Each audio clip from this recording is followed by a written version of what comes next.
uandishi wangu wa habari. Kwa maana I see many of you I can associate my life age-wise with you. Uandishi nilianza kitambo shuleni. I was a member of our journalism club during the high school, kule Western Kenya, and I became the editor of our school magazine. Baada ya shule nikaenda nikatafuta kazi. Kwanza I started a job as an accounts clerk. I worked for some time as an account clerk. Lakini kazi ya kuwa wanaitwaje na Kiswahili, waadhiri mwariri ni mwandishi, lakini accountant, mwasibu. Yes, I found it boring. Ilikuwa ni kazi ambayo inaniweka kwa desk from 8 in the morning na break for lunch mpaka 5. I found it not my kind of area of interest. Nilikuwa nataka ile kazi ambayo inanituma. I go places, I meet people. So my next career interest was journalism. Given that I practiced journalism at school. So hiyo kazi ya accounts nilikuwa nafanya huko Kisumu. Then I came to Mombasa 1983. May 1st to be exact. Many of you could not have been born. So when I came to Mombasa, baada ya kutafuta vibarua hapa na pale, something told me, why don't you go back to your career of calling, which is journalism? Then I thought I could be writing articles, be sending them to the newspapers for publication. So I started off with a not junior, but a small newspaper. It was called Coast Week. Many of you may remember it if you do. Coast Week was a weekly newspaper here in Mombasa. So I started with sports. I could go to where football was being played in these small pitches. I would take my reports, get to know who scored, which team beat which one, send it to Coast Week, just handwritten in a piece of paper. I sent it several times. Nothing was published. But one day the editor decided to publish one of my stories, one paragraph with my byline by George Sungu. I hit the roof. I was so happy. That thing really inspired me. So I continued writing. And then there was a vacancy at the Nation newspapers. Just down the street, Pembrey and Ndovu, you still hear of Nation stage there. That's where the Nation newspaper was. So I went to Nation there and asked for a job as a sports reporter. And of course, they'd been seeing my byline in the Coast Week. They said, oh yes, we have a seat here for you. Then I joined the Nation, January 1984. That tells you I've practiced as a journalist for the last 40 years. Many of you are not close to 40 yet. So you can imagine the kind of experience I've acquired. So I developed a kind of trait covering the church, because church at that time was a hotbed of news, because people were fighting for multi-party democracy, and the clergy, more so the Catholic clergy, were in the forefront. So I would go to the news, to church, not for spiritual nourishment, but to look for news. I would carry my notebook and a pen. So when the priest would be giving the homily, I will be taking notes. Go back to the newsroom and I would grab my typewriter. We didn't have laptops or computers at that time. I would do my story on a typewriter, give it to my bureau chief. We used to call them bureau chiefs, and it will be sent to Nairobi. Some made it to the front page. So this inspired me. So I used to come to the cathedral a lot for news. And this endeared me to a vicar general then known as Martin Keane. Father Martin Keane. You may not remember him. He was a Holy Ghost priest who was here. So Father Martin Keane one day called me, told me, Mr. Sungu, we have a big conference coming to Mombasa. This conference was for seafarers. It was a congress, I think it was the 18th or the 17th international conference at a hotel which was known as Oceanic. It is no longer there. It had been brought down. Loreto, and then you go a little bit inside. So the meeting was there for 1 full week, and I was there as the nation reporter. My interest in the church and being a Catholic journalist. So I covered that, and it was getting acres and acres in the papers. This really impressed Father Martin Keane. So that was 1987. At the end of it all, early 1988, he called me and asked me if I wanted to be trained as a journalist. I said, oh yes, Father, why not? That's not a question to ask. Honestly, I would want to be a trained journalist because I joined the newsroom without any training. So he said, fine, if you're interested, I'm looking for 3 institutions, whichever will give us an opportunity, because we have the funds, I'll let you know. Number 1 was a college in Dublin, Ireland. Number 2 was a college in Nyegezi, in Mwanza. Number 3 was a college in Kitwe, in Zambia. So he looked around, I applied to all this, but the first to respond was Zambia. So January 1989, I went to Zambia for an intensive 1-month course, diploma course in journalism. I have my papers in journalism. I got a job with Kenya Times. There was a newspaper called Kenya Times at that time. When I went to Zambia, I was with the Nation newspapers. So after working for about 5 months, I got another scholarship to go to the US, also through the Catholic Church, because this organization that took me to the US and Canada was called International Network of Young Journalists. It was bringing together journalists under the age of 35 who had shown the percentage, the acumen of becoming or rising to being editors. So I was lucky to have been picked from Kenya. So they brought about another 22 other journalists from across the world, except the US and Canada, where we are going to.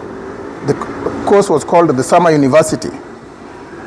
So I went there again, came back. After that, continued with the Kenya Times, and I've continued to work as a journalist. Fast forward 2010. By that time, I'd joined an organization known as Union of the Catholic African Press. We had a meeting in Burkina Faso. So in Burkina Faso, we had an election, and I was lucky to be elected as the vice president of this organization, UCAP, 2010. 2014, we had another meeting in Bamako, in Mali. I went to Mali. I was serving as the vice president, and there was another election because the president was supposed to vacate. His term was ending. So I went, but he had refused to leave, like many African presidents. But I said, no, we are going to contest. But if God is with you, wherever the turf you are fighting your war in, you can always be victorious. Because I was there more or less as the only English-speaking delegate in a room of about 80 delegates, all speaking French. But when the votes were counted, I emerged the winner.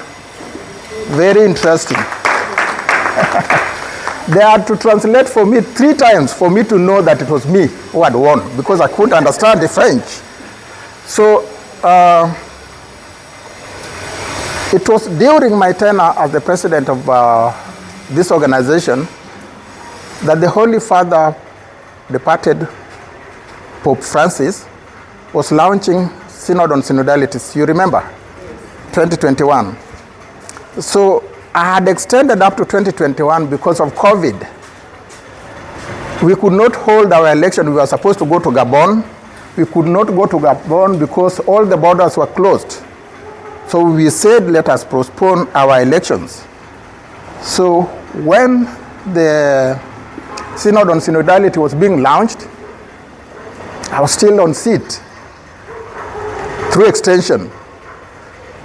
Reaching Vatican, there was a vacancy for Africa to be presented in the Communications Commission Synod of Bishops. And they said, there's African president here. Why go far? Na nikajitumbukiza pale. So you see how things fall. I did not campaign for any of those seats. I just got hooked in, and there I was. Why am I telling you this story?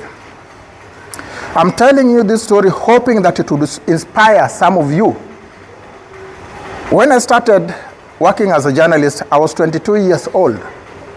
First arithmetic, you can calculate how old I am today. That was 1984. So I joined without any training in journalism. And I've volunteered most of my life in church activities. Luanga Communications knows me very well. By then, Father RK had not joined.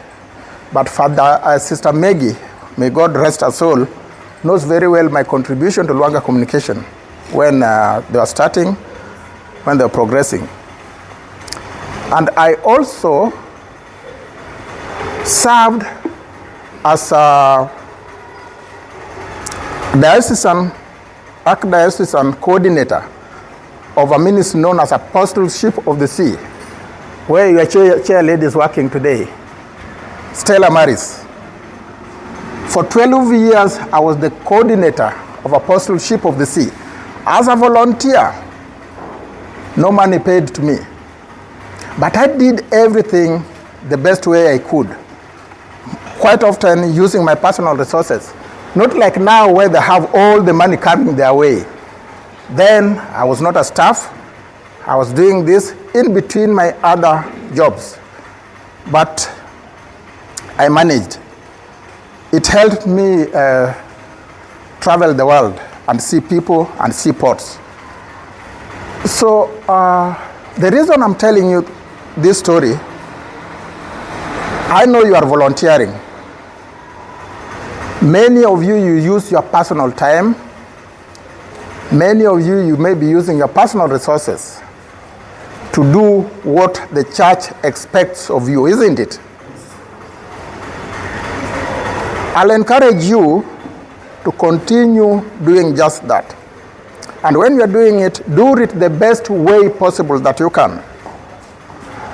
Don't look sideways. Don't look backwards, asking yourself, why is it me doing all this? Why is so-and-so not coming to do ABCD? No, it is you and your God. Ask for those resources from your Creator. He'll empower you to do even things that you cannot do in a normal circumstance. And again, know that when you're volunteering, when you're doing all these things, sometimes discouragement may come from the least expected quarters. That person whom you think will give you a pat on the back for doing whatever you are doing may be the very person who is going to really discourage you, tell you something that would want to make you shut your laptop, close your bag, and run away from that place.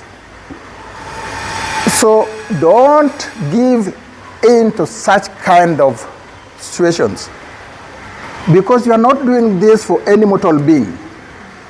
If you are serving your church, you are serving your God, you are doing it for who? Your Creator. Don't think of, but I did such a good story and Father RK did not even tell me this. Instead, he told me A, B, C, D. Don't be discouraged. If he compliments you, say, I thank you. If he does not, soldier on. Continue doing better than what you have done. God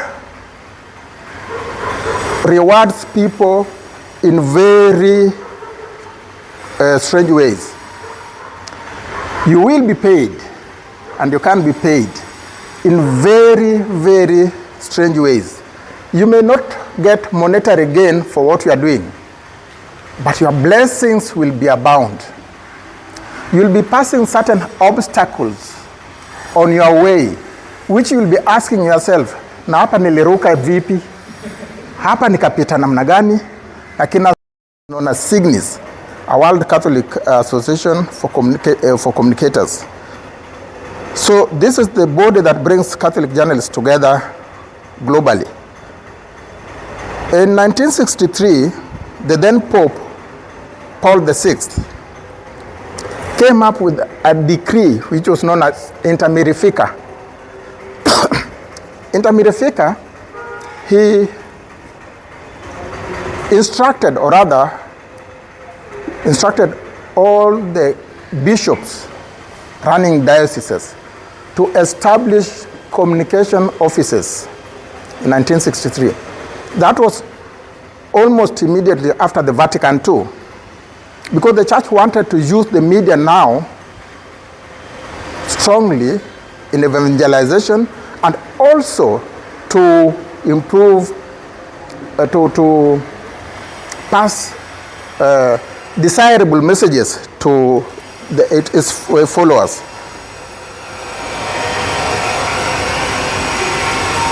Today, we have Paris communication agents, like you here now. This may not be in all the dioceses or in all countries or continents, but similar efforts are being made across the world to bring people who are interested in communication work, ajalishi kama you are a journalist or not. So whatever you are doing is known up to the Vatican. Don't give up, don't despair, soldier on in whatever you're doing. Praise be to Jesus. Mmenisikia?